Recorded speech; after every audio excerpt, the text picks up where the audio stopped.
Big news today. Our investigation into H-1B visas made quite the impact, and applications are being shut down. I'll fill you in on all the latest.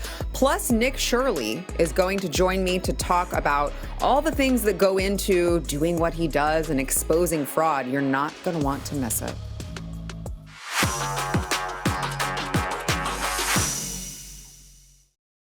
Welcome back to Sara Gonzales Unfiltered. We are here in the bunker, hunkered down. Texas doesn't know how to handle ice or snow. And I just got an email right before we started.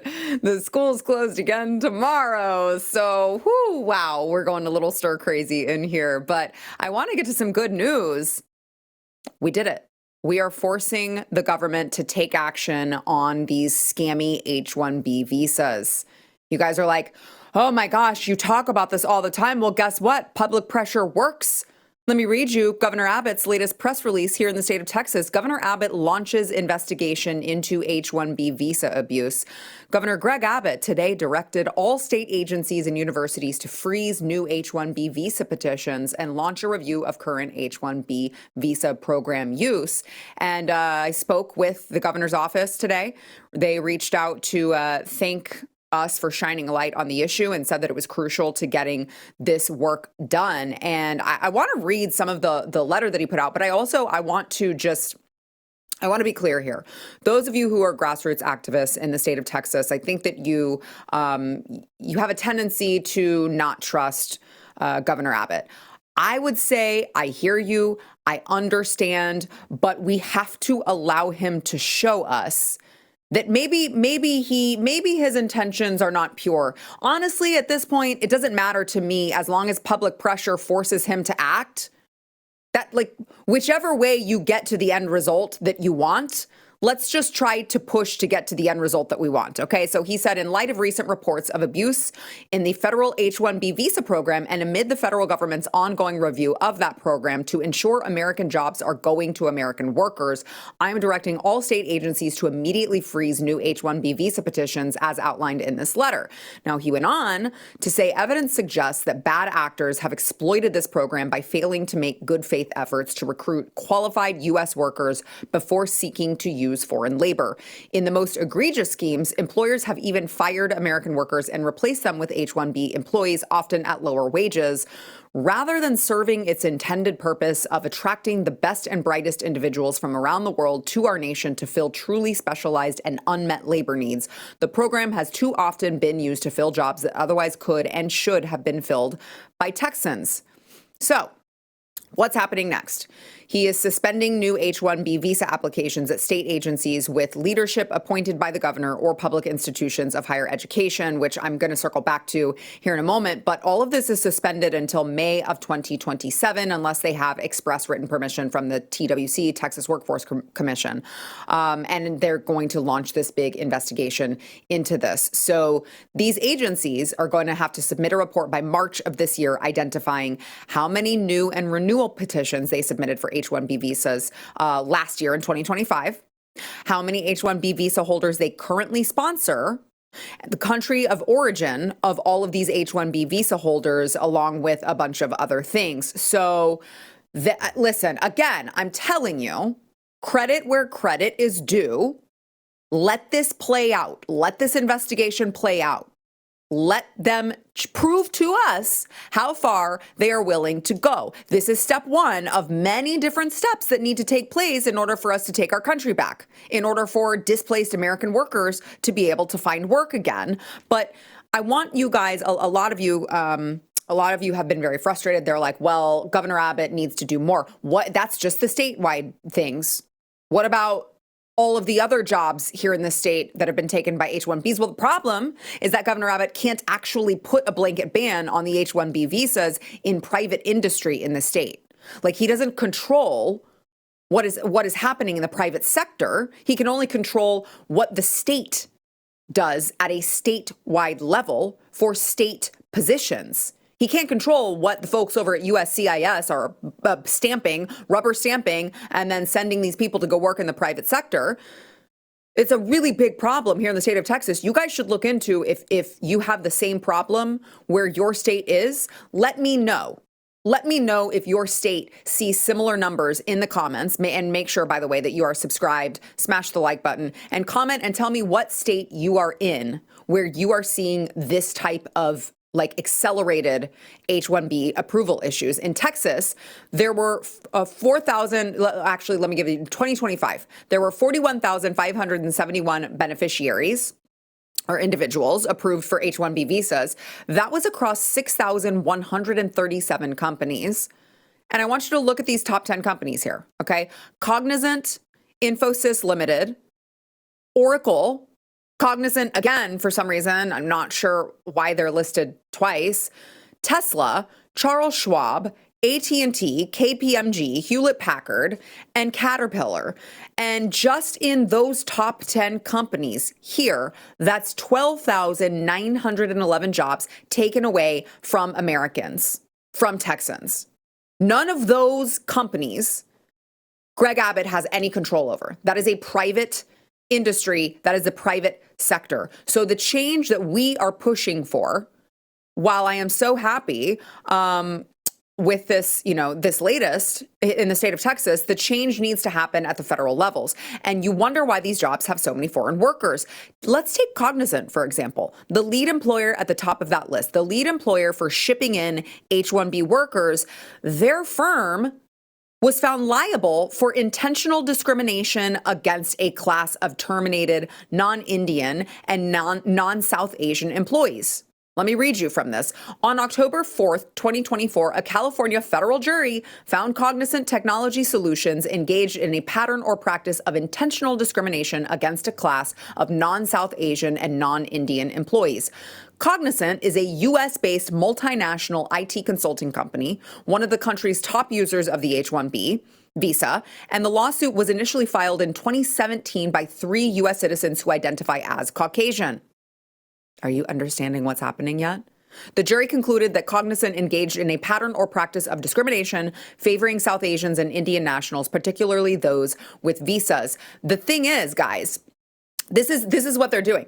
People think that I'm being like racist or xenophobic or offensive when I say if you put an Indian into managerial positions in these IT firms, they will never hire another white man again. That's what is happening. It's not coming from me. There is actual history in the judicial system that this is happening. It's just what they're doing. These are not just for the best and brightest, by the way. I understand the intention. I know, like, apparently I'm on the Indian lists now.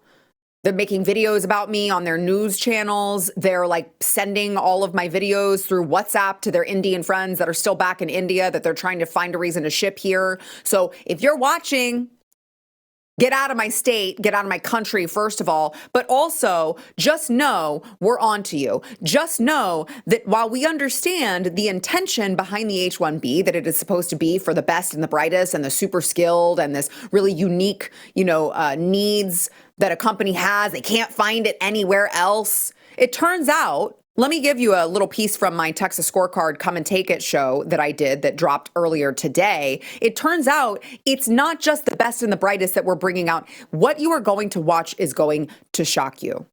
I want to read you guys some of these jobs that I found on this website that we are importing someone from another country so that they can have a super specialty job with super duper special skills that only the most smart, only the smartest immigrants can fill. Middle school math teacher, $62,000 a year. We need someone from India. Nobody else can fill that spot. Bilingual elementary teacher. Now, this is a trend that you are going to see when you go through this data. It turns out this is part of the scam. Okay, they bring people here who don't speak our language.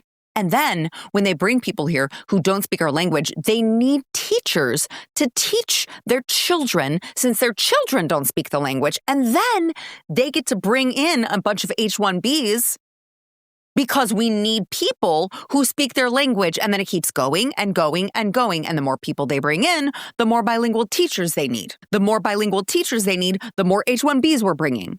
Do you see how this works? It's just a cycle that keeps on going. So we will link to that episode that just dropped. You can find it on the playlist on Sara Gonzales Unfiltered on YouTube called Come and Take It.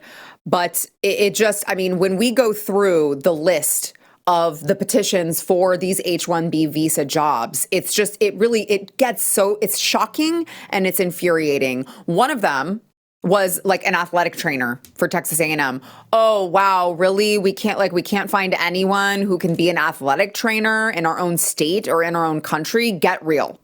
Get real. The country that dominates the Olympics every 4 years, we're looking everywhere. No athletic trainer can be found. Like, give me a break. Get real. I just don't believe that. So we're not stopping. Obviously, public pressure works. We're going to expose every aspect of this racket, from the H-1B visas to all of the other visas that feed off of them, like H-4 visas. We've heard you guys.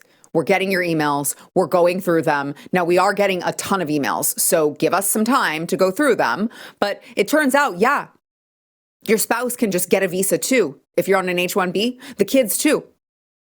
There's a visa for that. And so these H-4 visas have even less oversight on the rules of the kinds of jobs that they can get on and take on an H-4 visa. So these super specialty H-1B jobs can come in.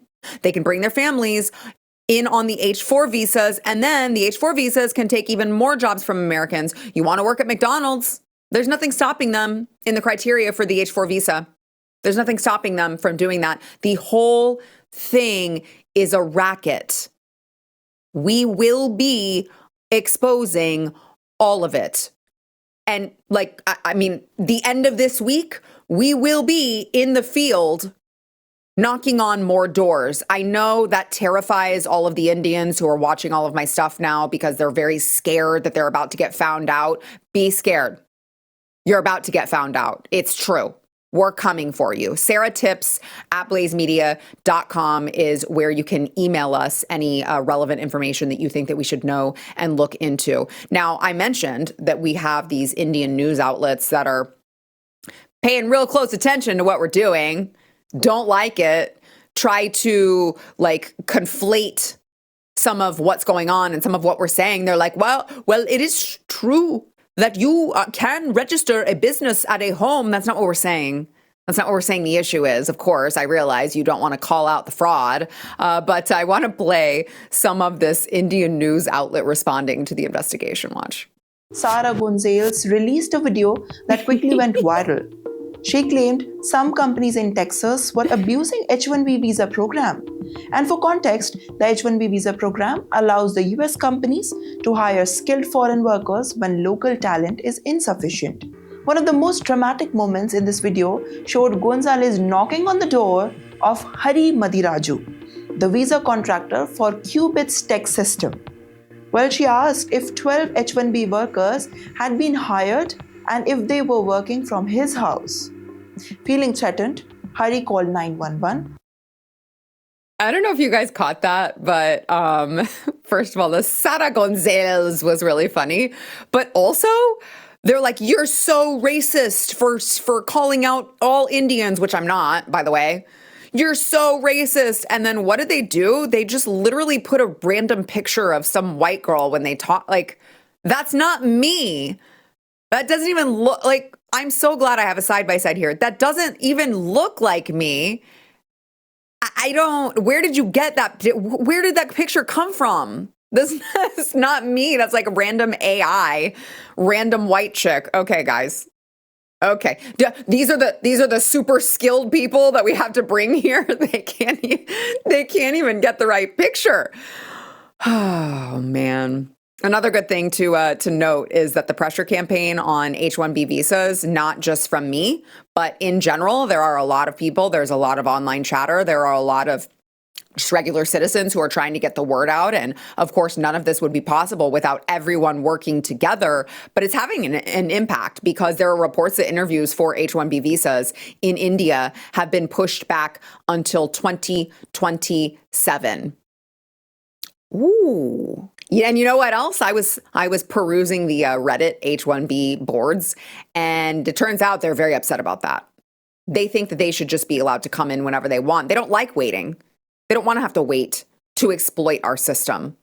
They're very impatient with this process, as it turns out. And, it does help that President Trump implemented the $100,000 fee for those H-1Bs as well. I appreciate that. Let's just talk about abolishing the program. And by the way, let's just talk about, if you want my tax dollars to go to something good and useful, why don't you bring in a few more employees? Or hell, just task the employees that you already have in a bloated federal system to look into, with a fine-tooth comb, all of the ones that are currently here.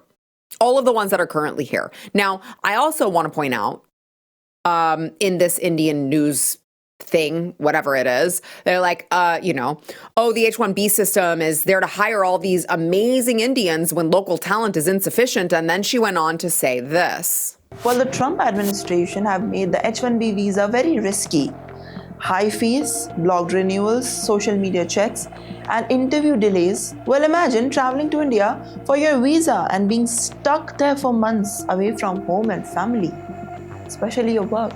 Indian IT companies are adapting by hiring more American workers, automating the repetitive tasks, and shifting more work offshore. Can you think about it? Just one policy and shifting everything. Infosys and TCS have now 60% American staff, while HCL has 80% of it.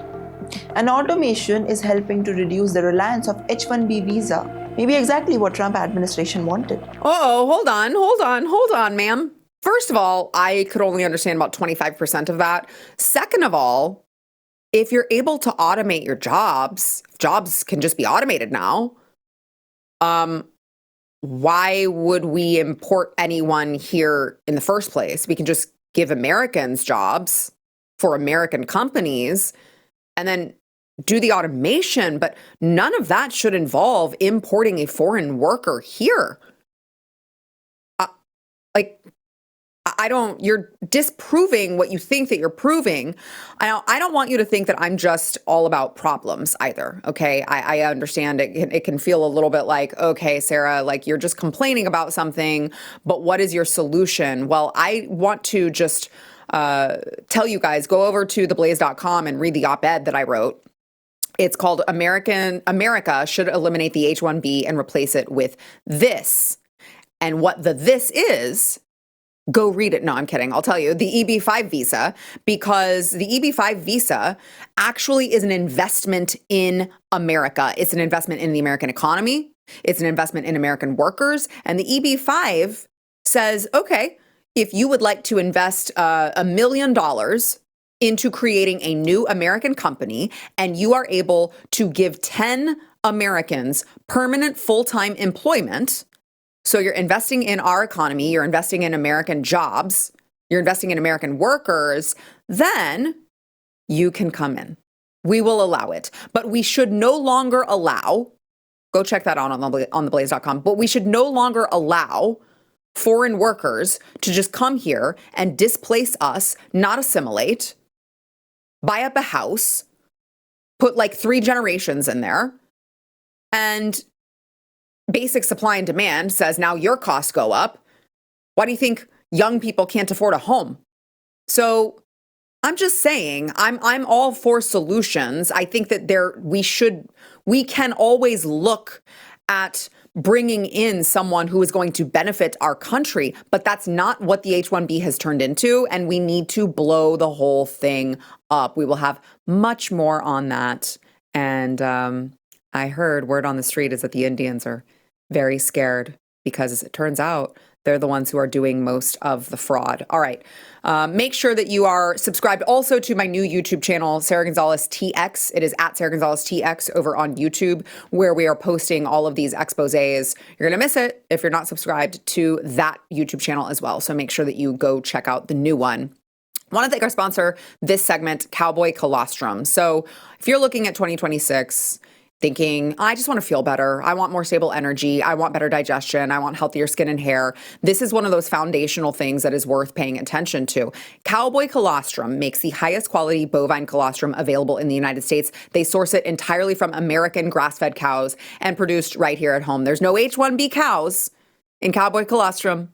It's only American cows, and it's not a stripped down or heavily processed version either. Cowboy Colostrum uses true first day whole colostrum, so it is naturally rich in bioactives like immunoglobulins and growth factors, full fat, high protein nutrient profile intact. And by the way, this is important to me. I don't know if it's important to you, but they only collect the surplus after the calves have had what they need. So they're not taking it away from the calves. I love it. They've got strawberry, they've got chocolate, they've got vanilla. It all tastes delicious. I just add it into my milk that I'm already drinking, and I have a little coffee frother and I froth it up, and it tastes delicious. So for a limited time, my listeners get up to 25% off their entire order over at cowboycolostrum.com/Gonzales. Use code Gonzales at checkout. That's 25% off when you use code Gonzales at cowboycolostrum.com/Gonzales.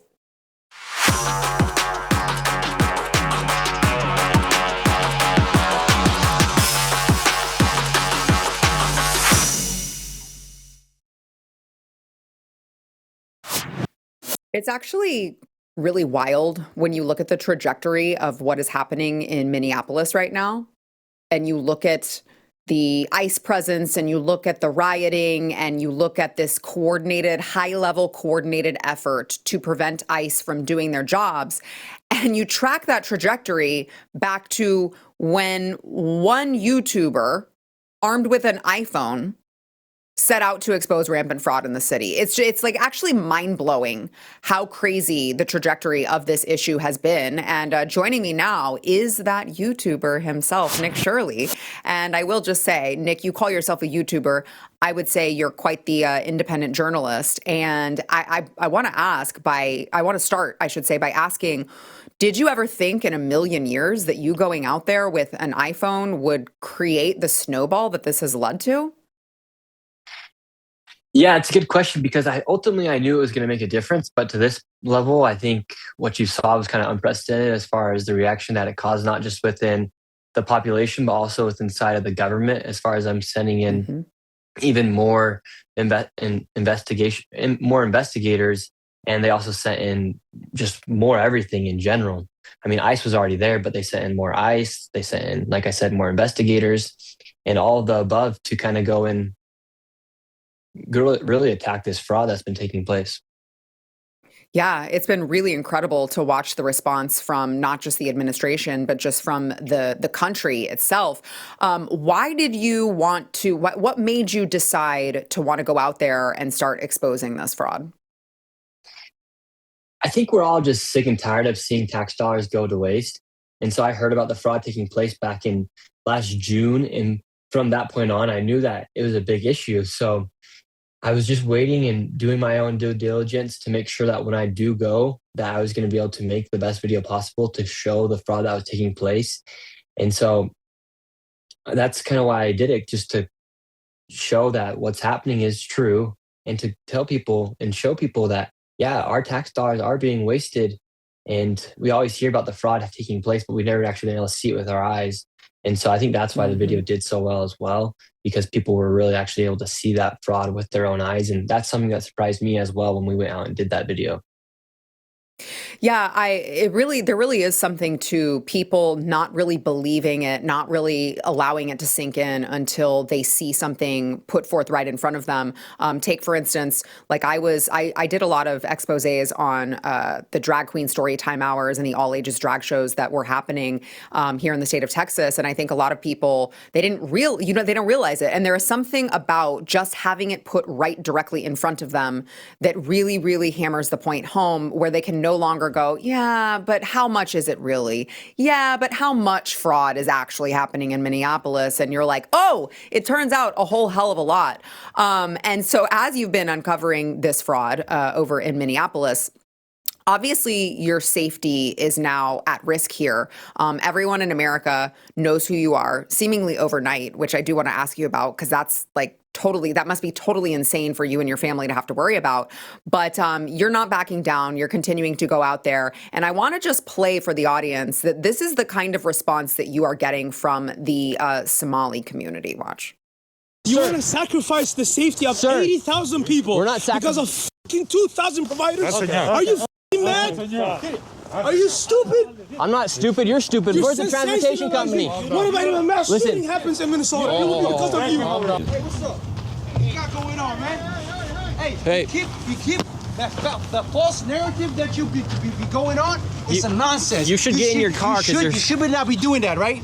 You are creating misinformation. This is not fair. It's not fair for the American people to be doing that. Get out. No, get out. Live. Sir, just answer the simple question. Hey, don't touch me. You touch me. You YouTube, man. Get out. All right, code word has been given. We're out. Get out. All right, we got to get out of here. Get out. Not the reaction of what I would say is an innocent person who's done nothing wrong. They get very defensive and aggressive with you. And now you have, 24/7 security because of how violently these people are reacting? That's correct. And you think if they weren't doing anything shady, they'd be able to come out and answer the question, what's the need for $2.25 million, for instance, at that one daycare that was just right there? What's the need for that? Instead, they just start swearing, cussing at you, yelling at you. Meanwhile, like I said, you have millions of people watching you right now. Explain yourself. And so, yes, now I do need 24/7 security. And it does help a lot when people do donate. And as you see on the screen at the supportnickshirley.com, you can go ahead and donate there. And like I've had to raise and spend thousands of dollars in order just to keep myself safe and my family as well. I would imagine that is probably the craziest part of all of this, having your life just kind of transformed instantly. But is there anything else that just kind of is surprising to you since the reaction, has happened, and since now you're like this worldwide superstar? Now, well, I say superstar, probably Somalia doesn't like you. I think probably the people in Somalia, they know who you are. You're not a superstar to them, though. They really don't like you. But everyone else, you're like this worldwide superstar. What's been like the craziest part of all of this for you? I'm not planning on going to Somalia anytime soon, so thankfully I wasn't making any planned vacations there. I think the biggest surprise is how people have openly started to defend fraud. I mean, I went and testified in front of Congress, and only 2 of the Democrat congressmen showed up out of the 8 that was supposed to be there. And they didn't direct one single question towards me.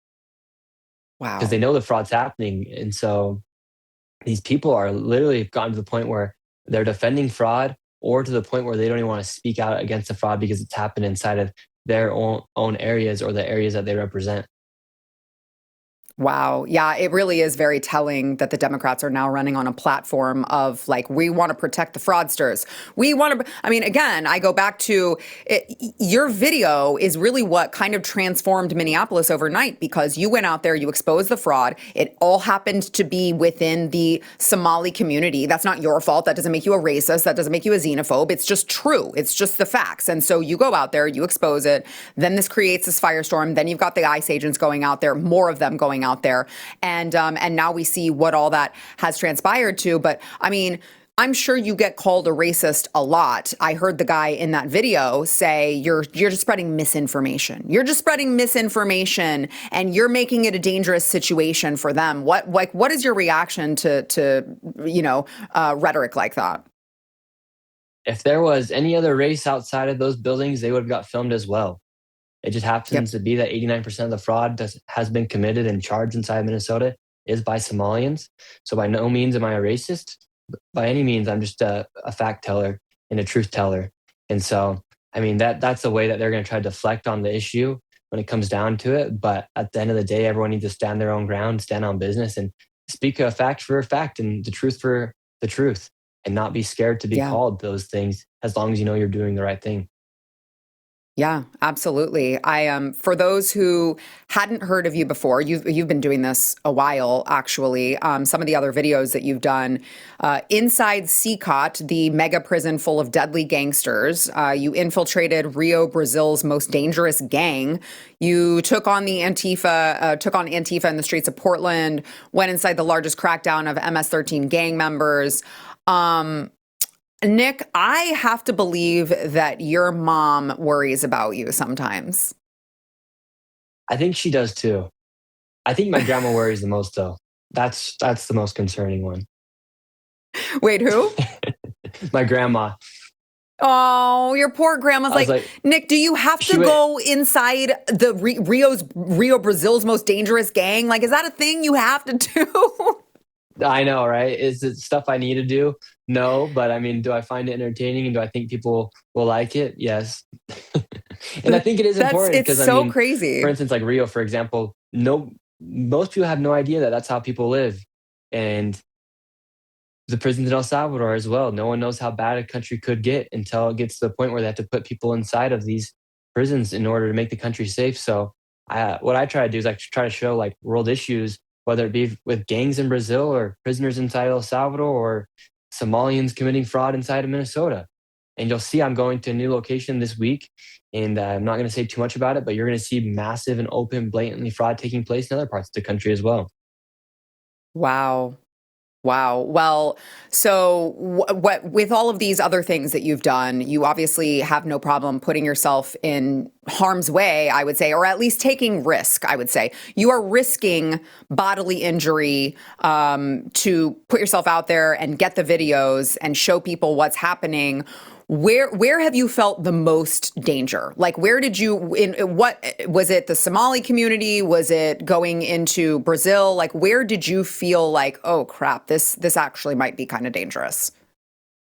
If I'm being honest, the most dangerous places I've been have been here in America.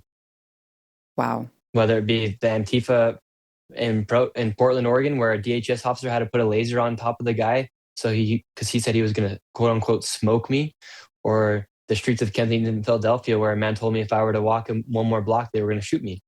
So the most dangerous places I've been have quite literally been here in America. That's really sad. That's not a good reflection of our country and where we're headed. I genuinely thought you might say Brazil or something, but that is really depressing, actually. And yet you say these things, and all you're doing is exposing the truth, and you still have people blinded by the fact that, like, for instance, in Minnesota, it's not the Somalians, it's the fraud. Can we all, like, out of all the things that I would have thought, wanted to predict that would happen in 2025, 2026, I just would have never guessed that we would be so polarized in this country that we couldn't just come together on the issue of waste, fraud, and corruption, right? Like, we couldn't just come together on the issue of abusing a system, of stealing taxpayer money. I felt like that should be a bipartisan issue. Why do you think the Democrats are so resistant to get on board with something that seems so simple? Because they're committing the majority of the fraud. It's plain and simple. The majority of these fraud cases, for instance, they paused the funding in 5 states, and they just said, let's have you prove us that these are legitimate businesses beforehand. The HHS did this. Instead of complying and working with the government, they have literally sued the federal government to try and not provide information before federal funds are sent into these programs. If they had nothing to hide and they had children to feed, they would be sending over that payment immediately. But because they know what they're doing is wrong, they are actively suing the federal government to try and postpone the time until they have to send over proof of legitimacy for some of these businesses. That's nuts. I mean, it feels like their brains have been broken by politics rather than just helping out the American people. Now, I do want to play, Nick, while I have you here, I do want to play one of my favorite parts of your videos, which is these white saviors. They have this white savior complex, and they think that it's like their duty to protect their brown and black sisters and brothers and make sure to tell them when ICE is coming. And Here's some of this clip. Watch. Don't open up. So this is Quality Learning Center. I meant to say Quality Learning Center. Don't open They said they spelt learning wrong. Don't open up! How do you have ice here, ma'am? I'm literally a YouTuber. Don't open up! Ma'am, what do you think about the fraud that's taking place here in Minnesota? Don't open up! We have ice! Ma'am, what do you think about this place being licensed for 99 children Don't open up! and getting $4 million Don't over open the up! It's ice! $4 million in the last 2 years? Go away! What do you think about that? Are you in Go favor? away! Are you in favor of that? Go away! You know where You're the- not welcome here. Are you- Shame on you. Okay, Nick, I have to know, like, did she ever finally realize you, ma'am, I'm in a gray hoodie with an iPhone and a wireless mic? Like, I'm obviously not ice. Did you ever get her to come around? No, in fact, she just got frozen. She didn't know what to say after we asked her, ma'am, are you okay with $1.9 million being sent here? She could not even respond. That's part of this brainwashing that you're seeing take place is these people have gotten to the point where they believe in these ideas, yet they've never actually received the backing of that idea to make them be able to have a conversation. So when you ask them just the second question, they can't go any further or expound on what they actually believe because there's actually nothing there to hold up that idea. And so she's a perfect example of that brainwashing that's taking place all across the country with these people. Yeah, she really was. I was like, oh my gosh, ma'am, like two and two, it equals four. Just add up some of these context clues here. By the way, I will just go ahead and promote you are wearing a gray hoodie again, but this time it is the Quality Leering Center 1-800-FRAUD hoodie, which they can find where, Nick? At that same link at supportnickshirley.com, you can find that there as well. You can find security and you can also find the hoodie as well.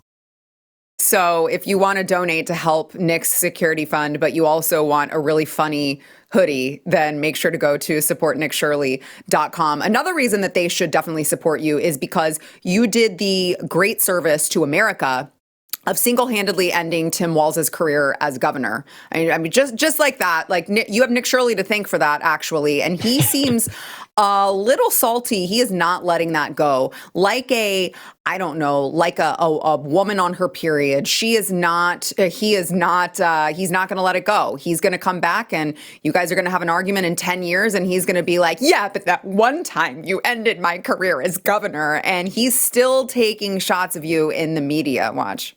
We had people steal from us. We've got folks try to make hay out of this. Absolutely. We're still getting court cases that we're moving forward.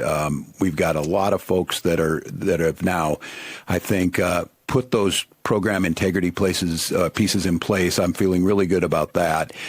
This is, again, look, we have a well-run state. We have high quality of life. We did have people steal. We're now seeing other states had that too.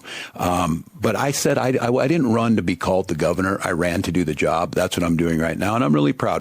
What a disingenuous clown. Obviously, when you go back after your expose, I saw these headlines where these Democrat strategists were like, yeah, actually, a lot of people knew that this was going on under Tim Walz for a very long time, to the extent that we thought it was crazy that Kamala Harris's campaign didn't vet him properly before they asked him to be her vice president. So this is something that has been talked about quietly in circles for a really long time. And I'm curious, Nick, has Tim Walz ever tried reaching out directly to you to discuss this with you? No, he has not. He has not. I would actually be open to talking with Tim Walz about it because I think, just like all of us, we want to see the fraud come to an end. And if he knew about the fraud, he literally just said in that clip that obviously people have stolen from them. Why didn't we get a hold of it earlier? Why didn't we actually control it until a 23-year-old came and visited the locations where the fraud was taking place? Why didn't somebody stop it earlier? Exactly. Yeah, exactly right. And instead of accusing you of making hay out of it or whatever, I'd be getting you on the phone like, hey, can you, I want to help. I want to stop this. I want to stop the waste and the fraud and the abuse. Can you please, however you can help me or I can help you, let's all work together to do that. And instead, he's painting you as MAGA. He's painting you as, like, I think he called you a white supremacist. Like, what, how does that make you feel? Yeah, it's just a deflection tactic of them. And that's why they've enabled the fraud to happen for so long, because if you were to speak out against it, you would be called a white supremacist. You'd be called an Islamophobe. You'd be called all these things just to get people to not talk about the fraud. And luckily, I've never let any of those words get to me because I know they're not true. And that's what they do as far as trying to hide. They try to scare people away from saying the truth.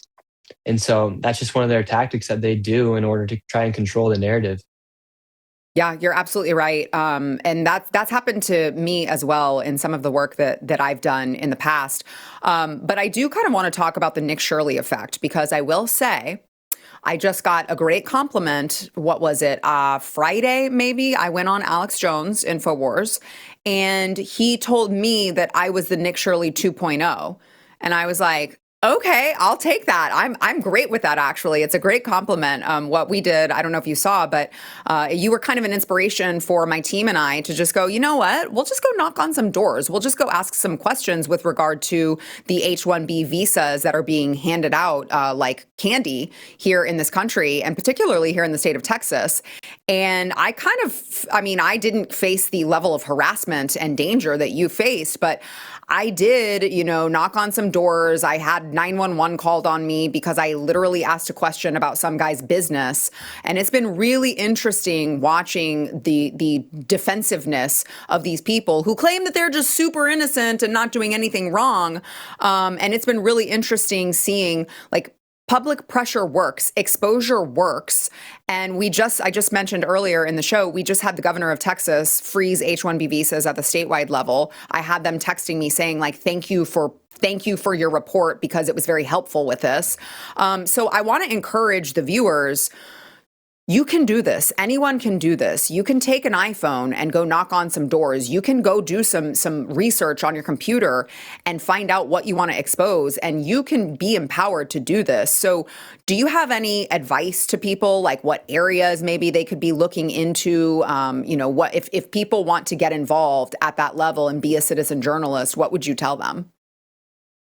Yeah, I think the most important thing is to do your own due diligence before you go ahead and do it, right? Because it is dangerous.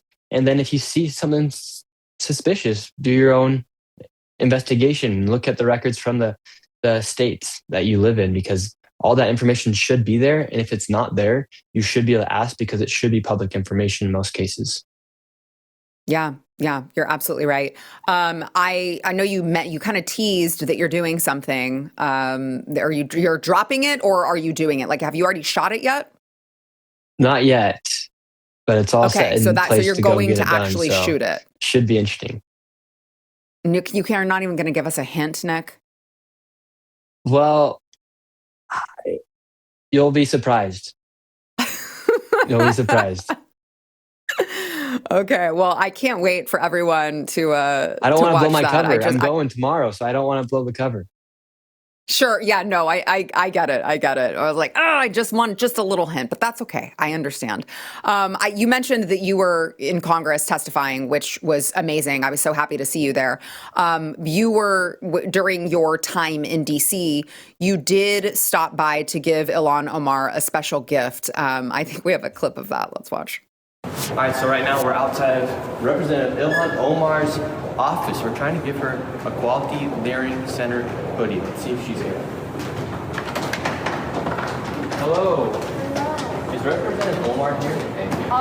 No, the congressman's not currently in the office. Is there a message you want us to pass along to her? Yes, I wanted to give Congresswoman Ilhan Omar a hoodie. Okay, I can Quality Layering pass. Center. Okay, I Is she can here by pass that chance? along. Can you please give Ilhan Omar a Quality Layering Center hoodie? All right. Thank you. Hope she likes it. Hopefully she leers a little, because fraud's bad. Nick, that's so good. Did we get like a thank you note from Ilhan Omar? Do we know? Did she get the Quality Layering sweatshirt? Oh, I think she's loving it, because they're pretty comfy. She's probably in that office wearing it. And it's cold in DC right now. It is. I hope she's bundled up in it. And then I also, since we have a little bit of time left here, I do want to play Channel 5 with Andrew Callahan. Just for a programming note, we're going to be airing this interview in full, unedited in Technicolor, unlike Andrew Callahan, another YouTuber, and thankfully you filmed that interaction so you could expose his deception as well. Here's some of that. Name a Democrat city that's prospering right now. Well, it would have to be one that's affordable. Name one. Denver. Why are you smirking? It's not prospering. All right, so that's the clip Andrew posted, but this is the actual interaction of how it went. Denver. Why are you smirking? Because I don't know if it's prospering. It's not. See, you can't even answer the question. It's not prospering. Denver's not prospering either. I agree that Democrat-run states are doing badly. Kind of weird that Andrew didn't put that in, right? Maybe his base or something would not be happy with that response because he obviously got caught lying. Has he said anything to you? Did he apologize to you or anything for all of this deception? No, in fact, he made a response video openly saying he edited that video, but said that that was factually inaccurate. When I showed proof of exactly what happened, I mean, that was just very deceptive editing on his part and wasn't cool, wasn't true. And that's not what you do, especially if you sit down for a long format interview. That's literally what they did to Trump on 60 Minutes and PBS. And so that's obviously not good journalism or no integrity there. He obviously had a slant that he wanted to come in on, because if he really wanted to show people, he'd show the full thing, which I did post the full interview. Yeah. But it's really sad that you have to go to the lengths of doing that just to protect yourself from these shit lib journalists just trying to, deceive their viewer and try to make you look bad, quite honestly, which I don't appreciate. All right. Make sure to tell everyone, I'm sure the entire world is subscribed to your YouTube channel by now, but just in case there are any stragglers who haven't made their way there yet, tell them where they can find you. Yeah, you can find me everywhere. Just Nick Shirley, just like Shirley Temple. So everywhere I am just Nick Shirley. Well, Nick, I gotta say, your parents clearly raised you right. You seem like a really, really great man of great character. And if I were your mother, I would be very proud of that. So I appreciate you. I appreciate all of the great work that you're doing. Keep us posted on this secret expose. I can't wait to hear what it is, but whatever it is, we'll heavily promote it. And we appreciate all of your great work. Awesome. Thank you so much. Thank you. Take care. Stay safe. I will. Call your mom. All right. See ya. All right. We'll be right back.